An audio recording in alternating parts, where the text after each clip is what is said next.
Out of the eternal observer's tale, the war of Troy and the fate of Achilles. Listen well, mortal children of fleeting time, for I am the keeper of echoes, the one who dwells between the threads of destiny and the whispers of eternity. I have witnessed the rise and fall of countless civilizations, seen heroes born from starlight and reduced to dust, observed the dance of gods and mortals across the infinite tapestry of existence. Today, I shall unveil to you a tale that burns like an eternal flame in the halls of memory, the story of Troy's fall and the tragedy of Achilles, the golden warrior whose very name shakes the foundations of fate itself. In the mists of ancient time, when the world was younger and the veil between divine and mortal realms gossamer thin, there stood a city that gleamed like a jewel upon the Aegean coast. Troy, Ilios the Magnificent, rose from the earth like a crown of marble and gold, its towers piercing the heavens with such audacity that even the gods paused in their celestial wanderings to admire its splendor. Within its impregnable walls dwelt King Priam, whose wisdom was legendary, and Queen Hecuba, whose beauty had once rivaled that of immortal goddesses. But destiny, that cruel weaver of mortal fates, had already begun spinning the threads that would unravel this paradise. For in the royal chambers of Troy, a prince was born whose very existence would ignite the flames of the most devastating war the ancient world had ever known. Paris, beautiful beyond measure, yet cursed with a weakness that would doom his people. The fates had whispered at his birth that he would bring ruin to Troy. And though his parents' hearts broke like shattered crystal, they could not escape what the cosmos had decreed. Across the wine-dark sea, in the rugged hills of Thessaly, another child drew his first breath, a child whose destiny would intertwine with Paris like two serpents locked in eternal combat. Achilles, son of the mortal king Peleus and the sea nymph Thetis, emerged into the world trailing stardust and prophecy. His mother, in her desperate love, had dipped him in the sacred waters of the river Styx, making his flesh impervious to mortal wounds, all save for the tender heel by which she held him, that one vulnerable thread in his otherwise perfect armor of invincibility. The child grew into a youth of such supernatural beauty and strength that when he walked, the very earth seemed to sing beneath his feet. His golden hair caught sunlight like spun silk. His eyes held the fierce blue of storm-tossed seas, and his movements carried the lethal grace of a hunting panther, yet within his breast burned a heart torn between two destinies, the choice between a long, peaceful life in obscurity or a brief existence crowned with eternal glory. The fates had decreed that he could not have both, and this terrible knowledge haunted him like a shadow cast by his own magnificence. Meanwhile, in the marble halls of Sparta, Helen, whose beauty had been crafted by Aphrodite herself as a weapon against the peace of nations, lived as wife to King Menelaus. Her loveliness was not merely physical, it was a force of nature, a phenomenon that could stop armies in their tracks and make grown men weep with longing. When she moved through the palace gardens, flowers turned their faces toward her as if she were the sun itself. And when she laughed, the sound was like silver bells chiming across still water. The catalyst for catastrophe arrived in the form of divine judgment. When the gods quarreled over who deserved the golden apple inscribed to the fairest, they chose Paris as their judge, a decision that would echo through the corridors of time like thunder. Faced with three immortal goddesses, Hera, Athena, and Aphrodite, each offering him unimaginable gifts, Paris made the choice that would seal not only his fate, but the fate of his entire civilization. He chose love over power and wisdom, awarding the apple to Aphrodite in exchange for her promise that he would win the heart of the most beautiful woman in the world. That woman was Helen. When Paris sailed to Sparta under the guise of diplomatic courtesy, destiny held its breath. The moment his eyes met Helen's, the very air between them shimmered with the heat of divine manipulation. Aphrodite's magic worked its terrible spell, and Helen, wife, queen, mother, found herself consumed by a passion so intense it burned away every other consideration like parchment in flame. Together, they fled across the moonlit waters toward Troy, leaving behind a trail of devastation that would soon engulf the known world. Menelaus's rage was like the fury of a wounded lion. His anguished roars echoed across Greece, calling every king and hero who had sworn the sacred oath to defend Helen's marriage to take up arms in her name. One by one, they answered. Ajax, the giant whose shield was like a fortress wall. Odysseus the clever, whose mind could untangle any riddle. Agamemnon the proud, whose ambition burned as fierce as any flame. And countless others whose names would be forever engraved in the annals of heroic legend. But one hero's participation remained uncertain: Achilles, the golden warrior whose very presence could tip the scales of war. His mother Thetis, gifted with divine foresight, knew that if her son sailed for Troy, he would never return. In her desperate love, she hid him among the daughters of King Lycomedes, disguised as a maiden. Yet destiny cannot be so easily thwarted, and the clever Odysseus saw through the deception. With cunning that bordered on cruelty, he revealed weapons among gifts of jewelry and silk, and Achilles, unable to resist his true nature, seized sword and spear with hands that had been born to wield them. The moment of choice had arrived. Before him lay two paths as clear and divergent as winter and summer. One led to a quiet life of pastoral peace, surrounded by children and grandchildren, his name fading gently into the mists of time. The other blazed with the fierce light of eternal glory, purchased with his own young life's blood. In that crystalline instant, with the weight of destiny pressing down upon his shoulders like a mountain, Achilles made the choice that would transform him from mortal man into immortal legend. He chose glory. The great fleet assembled at Aulis was a sight to steal the breath from gods and mortals alike. 1,000 black ships rode at anchor, their bronze-tipped prows cutting the water like knives, their sails furled like sleeping wings awaiting the command to soar. Warriors from every corner of Greece crowded the decks, men whose fathers had been heroes, whose sons would be legends, all united in their quest to reclaim Helen and punish Troy's transgression. But the winds refused to blow. Day after day, the fleet sat becalmed, and the men grew restless as caged wolves. It was then that the seer Calchas delivered his terrible pronouncement. Artemis demanded a sacrifice, the life of Agamemnon's own daughter, Iphigenia, as payment for favorable winds. The king's anguish was a thing of terrible beauty to behold, his mighty frame shaking with sobs that seemed to tear his very soul asunder. Yet ambition proved stronger than paternal love, and the innocent girl's blood stained the altar red as roses, purchasing the winds that would carry the fleet to its destiny. When the Greeks finally reached the shores of Troy, they found a city that seemed to mock their very existence. The walls, built by gods themselves, soared impossibly high, their polished stones reflecting sunlight like mirrors. From the battlements, Trojan warriors looked down with expressions of mingled contempt and pity, secure in their conviction that their city was impregnable.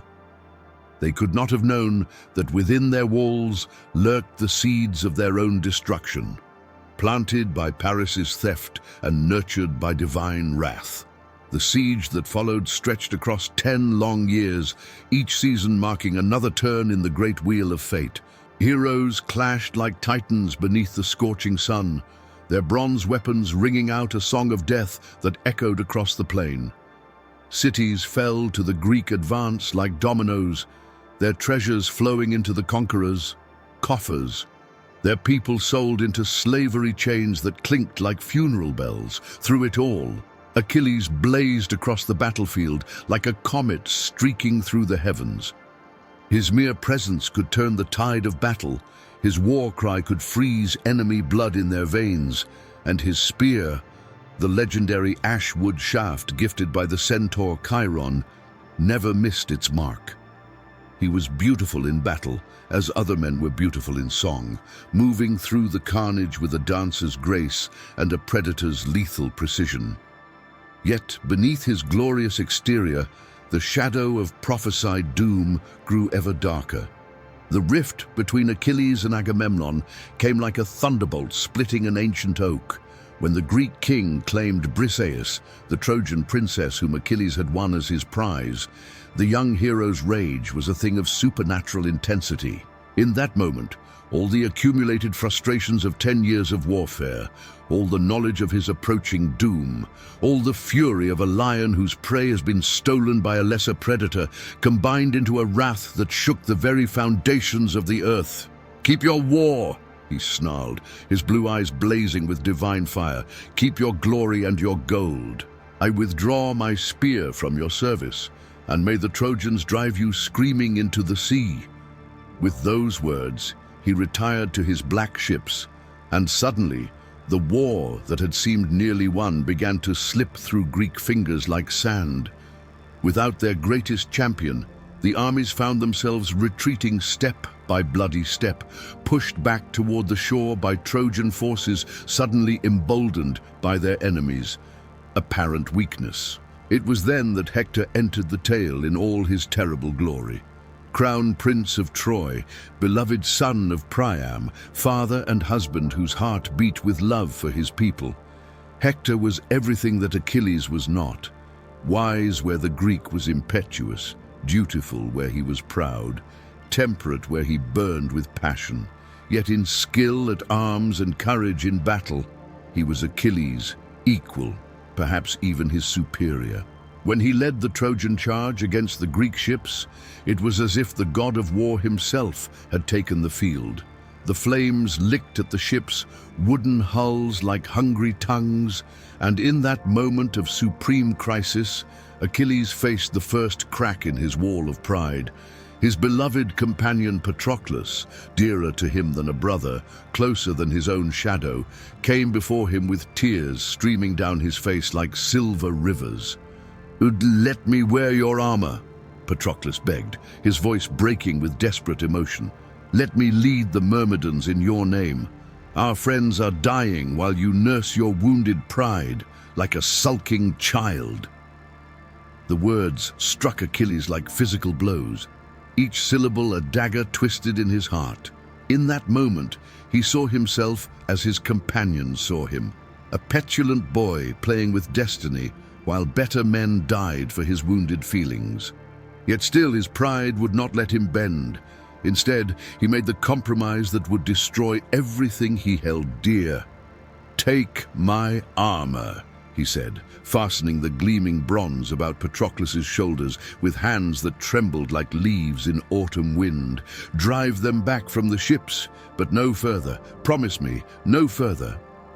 The sight of Achilles' divine armor blazing across the battlefield sent the Trojans fleeing like leaves before a hurricane.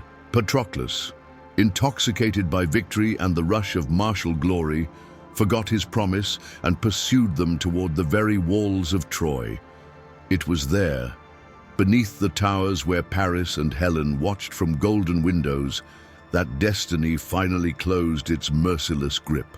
Hector, believing he faced Achilles himself, met the charge with all the courage of a lion defending his cubs. The two warriors clashed like thunder meeting lightning, their weapons weaving patterns of death in the air between them.